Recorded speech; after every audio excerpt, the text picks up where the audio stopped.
мен кеткеннен кейін ровно бір аптадан кейін мамам деген жоқ, уже таяққа тұрды. Оған дейін мен барда мамам уже бір 2 аптадан кейін мамам бүйтіп 1-2 минутқа өз операция етіп тұра бастады, аяқтарына тұра бастады.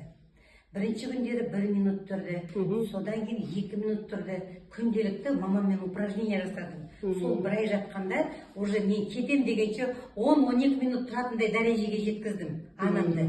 Мен айтайын деген биатлонның көп пайдасы бар. Енді мына биатлон жайлы айтып жатыр ғой, енді мына флирукс деген аппарат шығып жатыр ғой, мына аппараттың ішінде биатлонның да қасиеті бар, және иглотерапияның қасиеті бар. Мынаның ішінде 36 ине бар, алтын жалатылған инелер бар. Оно дает функцию иглотерапии. Енді мен анама иглотерапияны, массажды дара бөлек алдым ғой. Енді мына аппараттың мұнда көп пайдасы тиеді деп ойлаймын. Себебі мынаның ішінде уже дайын иглотерапиясы.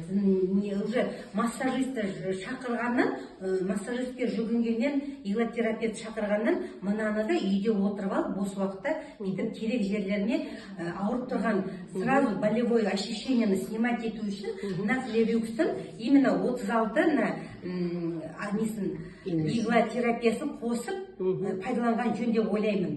Себебі күнделікті адам ауырып отырған кезде, мысалы аяқ астынан ауырып қалған кезде мен түн ішінде массажиста или иглотерапевт шақыра алмаймын ғой. А мынау спасательный круг. То есть мынау первая помощь. Мынау и биатлон вам, и иглотерапияны заменяет, и физиотерапия. 3 в одном.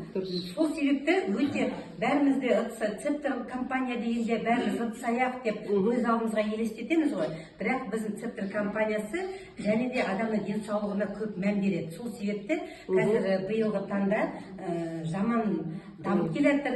Сол биатлонның улучшенный формасы 3 в одном болып осы аппаратты шығарып жатыр. Сіздерге алушыларға кеңес беремін, және де бұл скорая помощь, медсестра әрбір үйге керек деп ойлаймын. Рахмет. Құрметті ханымдар, Рахмет.